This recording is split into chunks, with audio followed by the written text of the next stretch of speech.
মধ্যে তুমি সানি লিওনের ডান্স একটা লাগাই দিবি যাতে তেলাওয়াত শুনে শুনে মান করা হারফাম মিন কিতাবিল্লাহ একটা অক্ষর তেলাওয়াত করবেন একটা নেকি পাবেন ওয়াল হাসানাতু বিআশরি আমসালিহা একটা নেকি 10টা নেকির সমতুল্য হয়ে যাবে।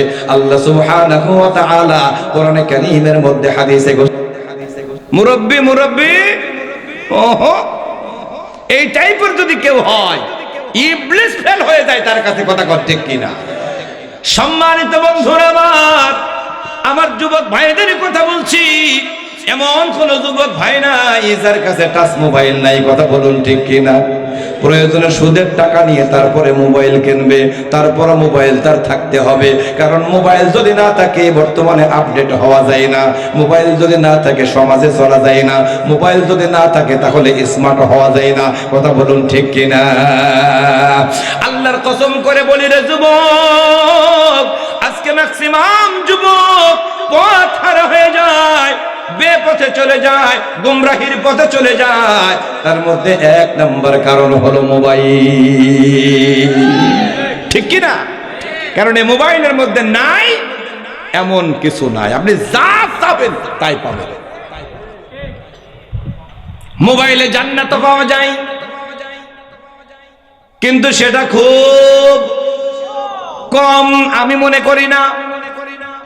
এই কারণে এই মোবাইল থেকে আপনি যদি চান একটা ওয়াজ ডাউনলোড করে শুনবেন,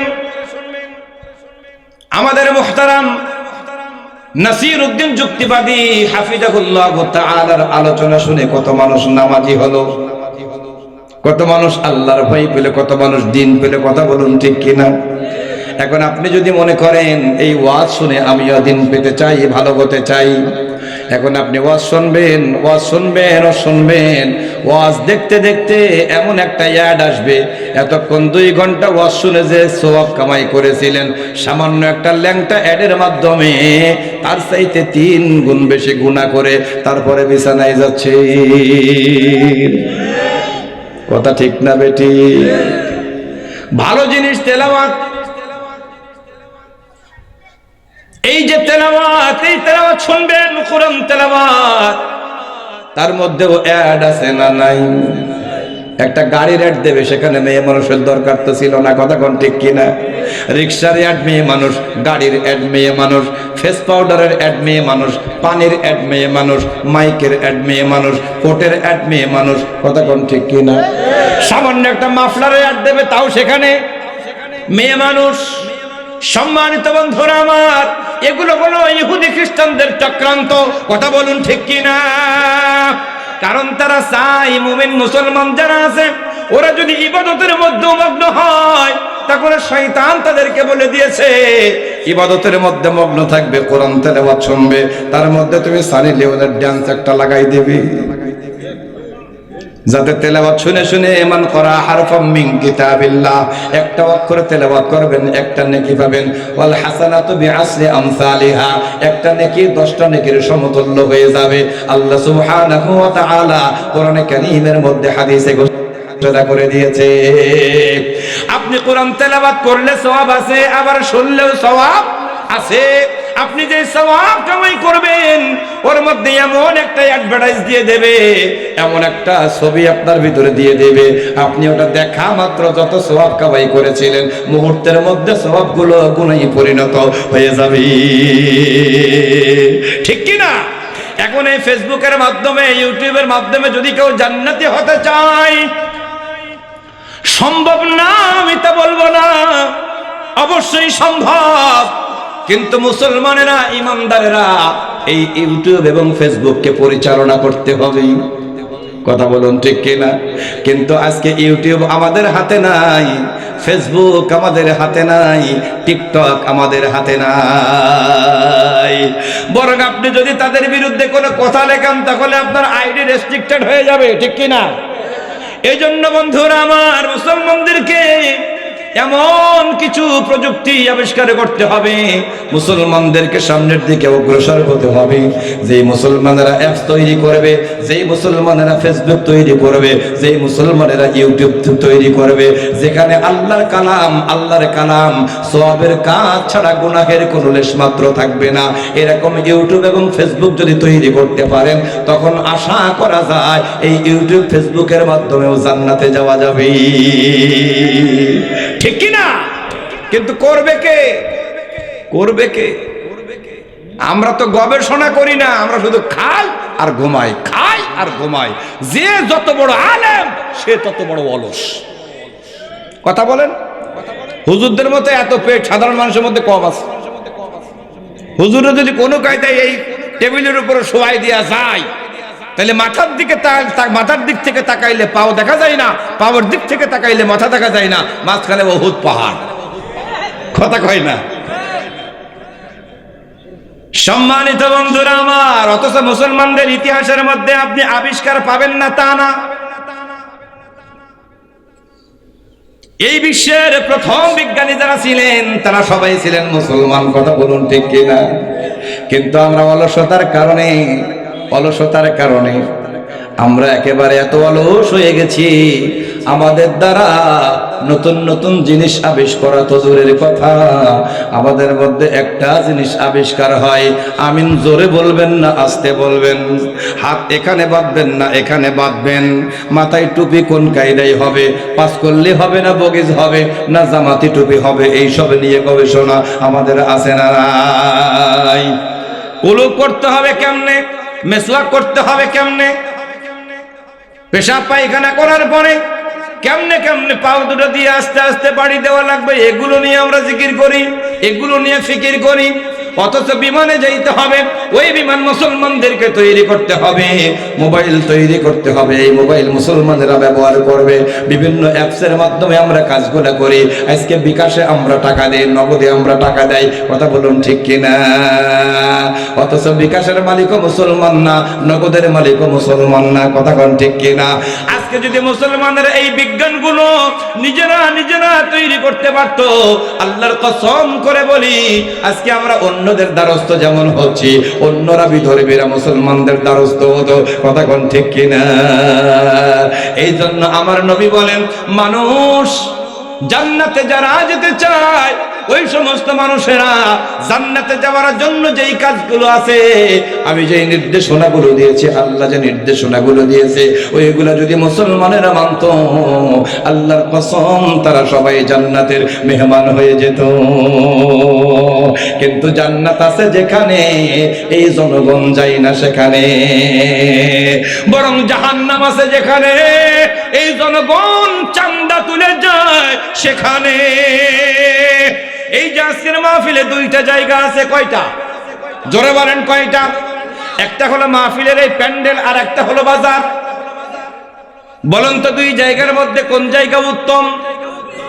আল্লাহর নবী বলেন দুনিয়ার মধ্যে সবচেয়ে উত্তম জায়গাগুলো মসজিদ এবং মাদ্রাসা। এখন এটা মাদ্রাসাও না মসজিদও না, কিন্তু মাদ্রাসা মসজিদের পরে আসমানের নিচে জমিনের উপরে সবচেয়ে দামি জায়গা যদি কোনোটা থাকে আজকে, তাহলে অবশ্যই আজকের কোরআনের মাহফিলের প্যান্ডেল। ঠিক কি না? আল্লাহ রাব্বুল আলামিন বলেন, ওয়া ইযা কুরিআল কুরআনু ফাসতামিউ লাহু ওয়া আনসিতু লাআল্লাকুম তুরহামুন। ও দুনিয়ার মানুষেরা রে, যখনই তোমাদের সামনে আমি আল্লাহর কোরআন থেকে তেলাওয়াত করা হবে, যখন কোরআন পাঠ করা হবে, পড়া হবে, যদি তোমাদের কানের মধ্যে আওয়াজ পৌঁছায় যায়, তোমাদের সামনে এই ধরনের পরিবেশ তৈরি হয়ে যায়, ও দুনিয়ার মানুষ আমি আল্লাহ বলে দিলাম, তখন তোমাদের জন্য দুইটা কাজ ওয়াজিব হয়ে যায়।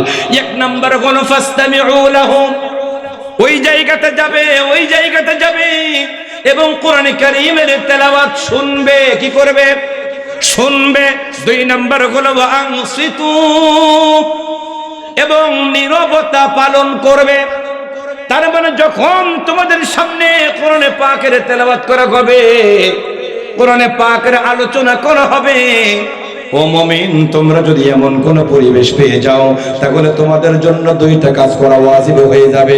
এক নাম্বার হলো ওই কোরআন তেলাওয়াত শোনা, ওই আলোচনা শোনা। আর দুই নাম্বার হলো কোনো কথাবার্তা না বলে নীরবতা পালন করে চুপ করে থাকা। যদি এই দুইটা কাজ কেউ করতে পারে, আল্লাহ রাব্বুল আলামিন বলেন লাআল্লাকুম তুরহামুন। লাআল্লাহ শব্দটা সম্ভাবনা অর্থে ব্যবহার করা হয়।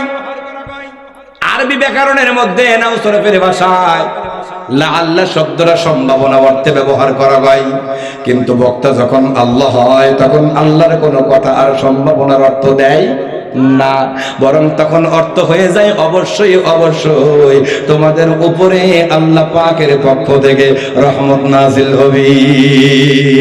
সুবহানাল্লাহ। এই যে মাহফিল উপলক্ষে আজকে বাজারের মধ্যে লোকজন এসেছে, কথা বলুন ঠিক কি না? একই জায়গায় দুই রকম পরিবেশ। উদ্দেশ্য ছিল ভালো, কিন্তু ভালো উদ্দেশ্যটা নষ্ট হয়ে গেছে বাজারের কারণে। এখন আপনি হয়তো বলতে পারেন, হুজুর মানুষগুলো একটু আনন্দ বিনোদন তো চাই, একটু চা সিগারেট না খাইলে কেমনে হয়? ঠিক কিনা? না রে বান্দা না।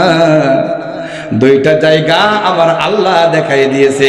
একটা হলো দুনিয়ার মধ্যে সবচাইতে নিকৃষ্ট জায়গা বাজার, আর দুই নম্বর হলো সবচাইতে উৎকৃষ্ট জায়গা আমার আল্লাহর কোরআনের মাহফিল। আল্লাহ রাব্বুল আলামিন বলেন, আজকের এই ব্যাপারেও যদি বলি তাহলেও ভুল হবে না। ওয়া আলাল্লাহি কাসদুস সাবিলি ওয়া মিনহা জাইর। আল্লাহ বলেন, তোমাদের জীবন যাপন করার জন্য বান্দা দুইটা রাস্তা আমি দেখিয়ে দিয়েছি। একটা হলো আমি আল্লাহর সোজা পথ, আর একটা হলো শয়তানের বাঁকা পথ। ইন্না হাদাইনাকুস সাবিলা ইম্মা শাকিরা ওয়া ইম্মা কাফুরা। তুমি যদি ইচ্ছা করো তুমি জান্নাতের বাগানে যাইতে পারো, তোমাকে কেউ বাধা দেবে না। আবার তুমি যদি ইচ্ছা করো বান্দা ওই বাজার নিকৃষ্ট জায়গা, জাহান্নামের জায়গা, ওই বাজারে তুমি যাইতে পারো, তোমাকে কেউ বাধা দেবে না। ঠিক কি না? সিদ্ধান্ত হলো তোমার, সুযোগ দিয়েছে তোমার। আমি তোমাকে ঠেকাবো না। আমি যদি চাইতাম এই দুনিয়ার প্রত্যেকটা মানুষ নামাজি হবে, অবশ্যই তারা নামাজি হতো। কথা বল ঠিক কিনা? আচ্ছা, আল্লাহ যদি এমন সিস্টেম করে দিত যে নামাজ, ফজরের নামাজ যারা পড়বে না ওর বিছানার থেকে আর উঠানো যাবে না, একেবারে ফাইনালি সে এটে যাবে, একদম ষাট হয়ে থাকবে, বলেন তো কেউ নামাজ ছাড়া বাড়িতে বসে থাকতো? কথা বলেন, থাকতো? হিন্দু, বৌদ্ধ, খ্রিস্টান কেউ না। আচ্ছা, আল্লাহ কি ইচ্ছা করলে প্যারালাইজড করে বিছানার সাথে লাগাই দিতে পারে নাকি পারে না? জোরে বলেন, পারে কিনা? তা আল্লাহ করে না কেন? আল্লাহ বলে অত ঠেকা আমার নাই। আল্লাযী খালাকাল মাউতা ওয়াল হায়াতা লিয়াবলুয়াকুম আইয়ুকুম আহসানু আমালা। আমি তোমার জীবন সৃষ্টি করেছি, মৃত্যু সৃষ্টি করেছি। কেন সৃষ্টি করেছি বান্দা? মাঝখানে তোমাকে সময় দিয়েছি, খেলতে বাসা করার জন্য সময় দিয়েছি। তুমি যদি ইচ্ছা করো এই জীবন আর মৃত্যুর মাঝখানে আমি আল্লাহর ওলি হয়ে যেতে পারো, তোমাকে কেউ বাধা দেবে না। আবার তুমি যদি মনে করো শয়তানকে রিটায়ারমেন্টে দিয়ে তুমি শয়তান হবে, তোমাকে কেউ বাধা দেবে? জোরে বলেন, কেউ বাধা দেবে না। সুতরাং আল্লাহ বলে এখানে ফাইনাল খেলার মতো আমি কোনো কাজ করব না। ফাইনাল খেলার সময় আমি আল্লাহর হাতে আছে না নাই। এজন্য বলে তোমার জীবন সৃষ্টি করেছি আমি আল্লাহ, তোমার মৃত্যু সৃষ্টি করেছি আমি আল্লাহ। আমি আল্লাহ জীবন আর মৃত্যু এবং এর মাঝখানে এই সময়টা তোমাদেরকে কেন দিয়েছি?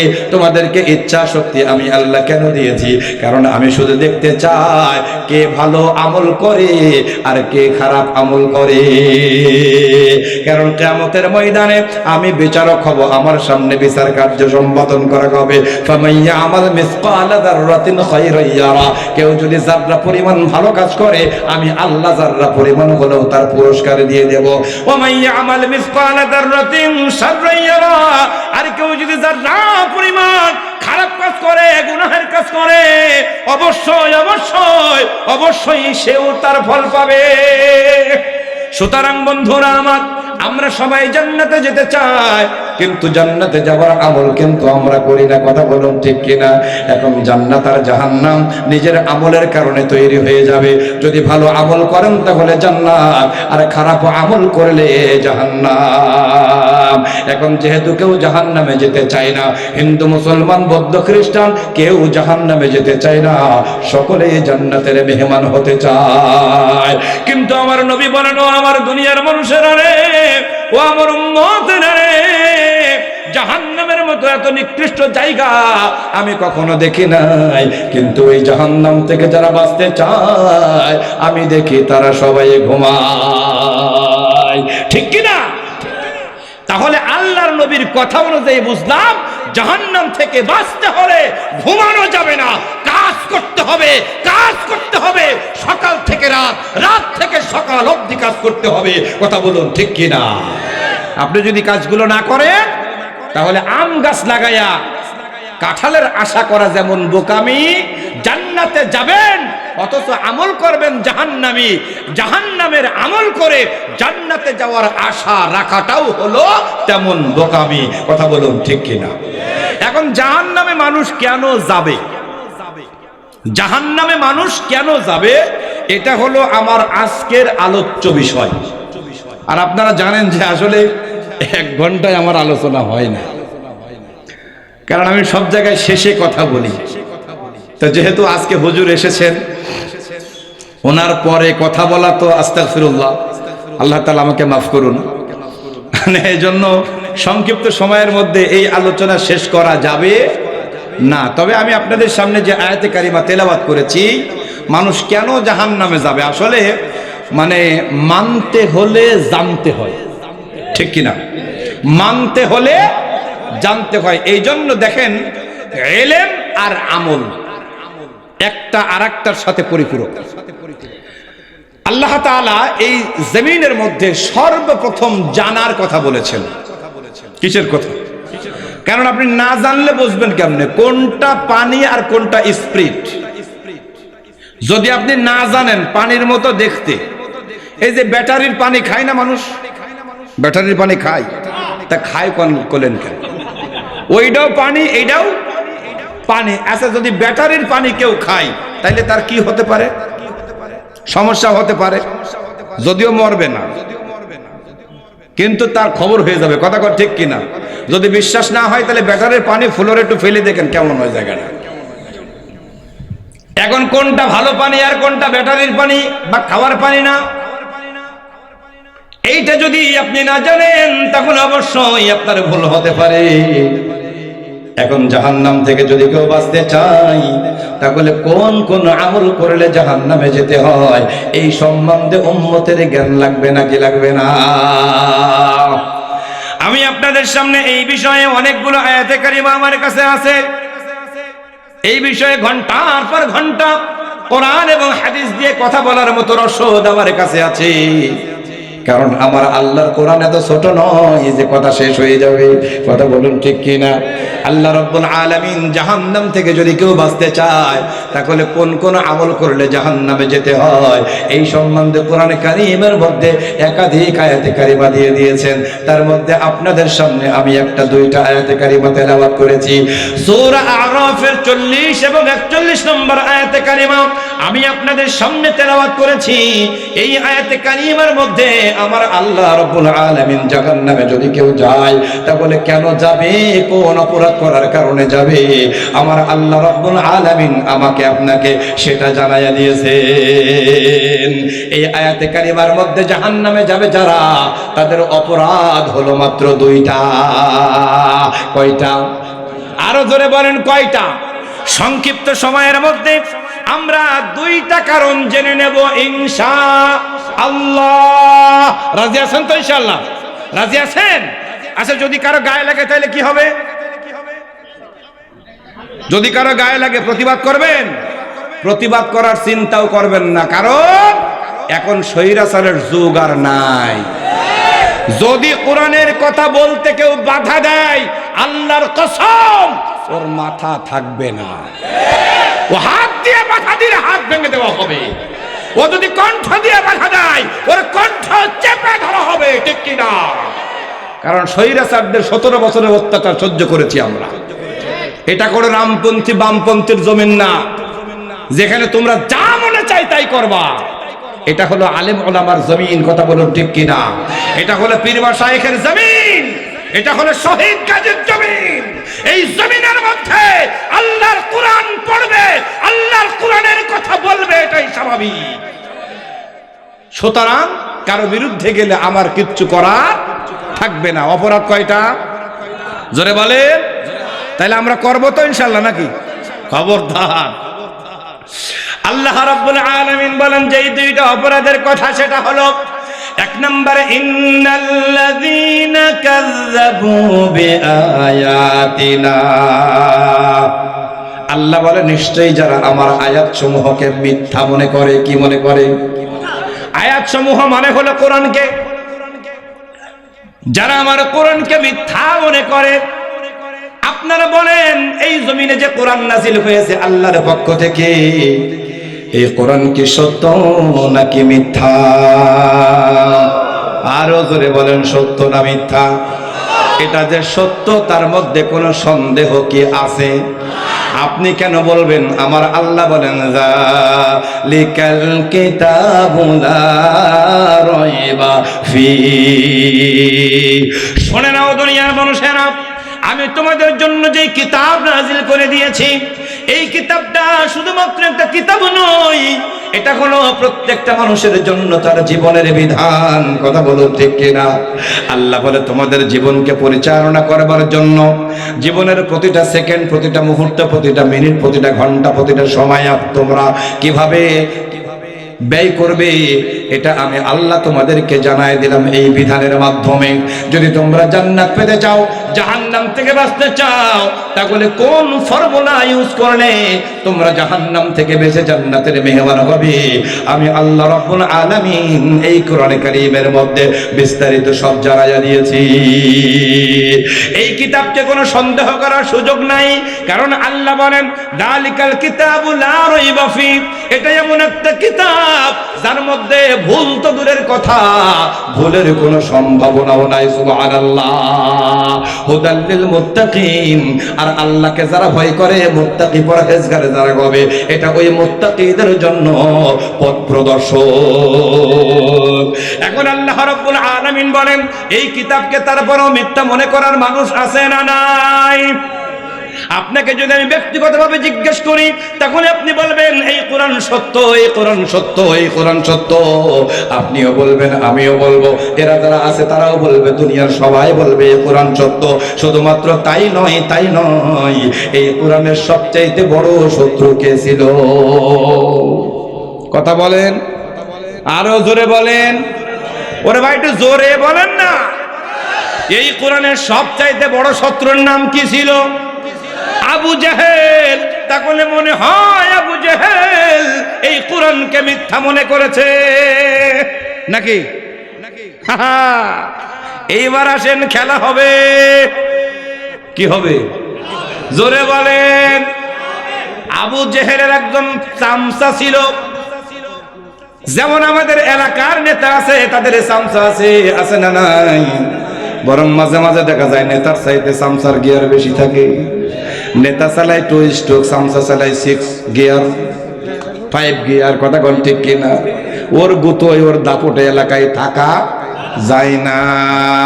এরকম একজন চামচা ছিল, নাম ছিল তার আখনাস ইবনে শুরাইক।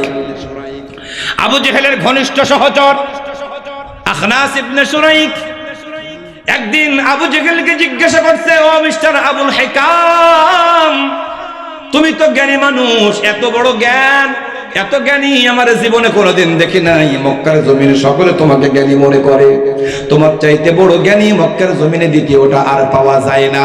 এই জন্য তোমাকে শুধুমাত্র হাকিম বলে না, তোমাকে বলে আবুল হিকাম। আবুল মানে হলো পিতা, হাকিম বা হিকাম মানে হলো জ্ঞানী। তার মানে শুধু জ্ঞানী নয়, ও হলো জ্ঞানের বাপ। যেমন আমাদের বাংলাদেশের বুদ্ধিজীবী, বুদ্ধিজীবী আবু জেহেল ছিল মক্কার জমিনের সবচাইতে বড় বুদ্ধিজীবী। আখনাস ইবনে শুরাইক বলে, মিস্টার আবুল হিকাম, তোমার কাছে আমি 3টা প্রশ্ন করব। কয়টা? আরো জোরে বলেন কয়টা? তোমার কাছে 3টা প্রশ্ন করব। তার মধ্যে 1 নাম্বার হলো, মুহাম্মদ আমাদের সামনে বেড়ে উঠেছে, ছোট্টবেলা জন্ম হয়েছে আমাদের সামনে, তার শিশুকাল, তার কিশোর, তার যৌবন সবকিছু আমাদের সামনে। আজকে নবুয়ত পেয়েছে বলে দাবি করে, নিজেকে ইসলামের নবী বলে দাবি করে। এখন আমাদের দিনকে তারা আর মানে না, নতুন দিন কোথা থেকে এনেছে, দিন ইসলাম বলে সে প্রচারণা শুরু করে দিয়েছে। ও মিস্টার আবুল হিকাম, আমি তোমার কাছে কিছু প্রশ্ন করতে চাই। আমরা ছোট্টবেলা থেকে দেখতেছি মুহাম্মদ ইবনে আব্দুল্লাহ সাল্লাল্লাহু আলাইহি ওয়াসাল্লাম জীবনে কোনোদিন কোনো মাদ্রাসায় যায় নাই, কোনো স্কুলে কোনোদিন পড়ে নাই। কথা বলুন ঠিক কিনা? মক্কার জমিনে সকলের ছেলে মেয়েরা লেখাপড়া করেছে, কিন্তু মুহাম্মদ ইবনে আব্দুল্লাহ কোশ্চেন কালেও কোনো মাদ্রাসায় যায় নাই, কোনো উস্তাদের কাছে যায় নাই। কিন্তু তার জবান থেকে যেই কথাগুলো বের হয়, আমাদের দেশের জ্ঞানী গুণী পিএইচডি বেগুনি সবাই তার কাছে ফেল। এই কথা কোথা থেকে বের করে?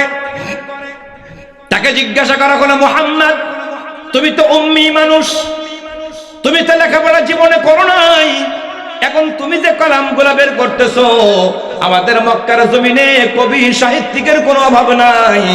ইমরুল কায়েস হলো সবচেয়ে বড় কবি, তাদের কবিতাগুলো মক্কার জমিনের দেওয়ালে ঝুলায় ঝুলায় রাখা হয়, তাদের কবিতার অক্ষরগুলোকে স্বর্ণ দিয়ে বাঁধাই করে রাখা হয়, এত বড় বড় দামি কবিতা তারা লেখে। কিন্তু তোমার কবিতা যখন শুনি, কারণ তাদের কাছে কোরআন ছিল কবিতার কিতাব, যেহেতু মুহাম্মদ সাল্লাল্লাহু আলাইহি ওয়াসাল্লাম সুরে সুরে ছন্দে ছন্দে কোরআন তেলাওয়াত করতেন। সুবহানাল্লাহ। এখন এটা তুমি কোথায় পেয়েছো?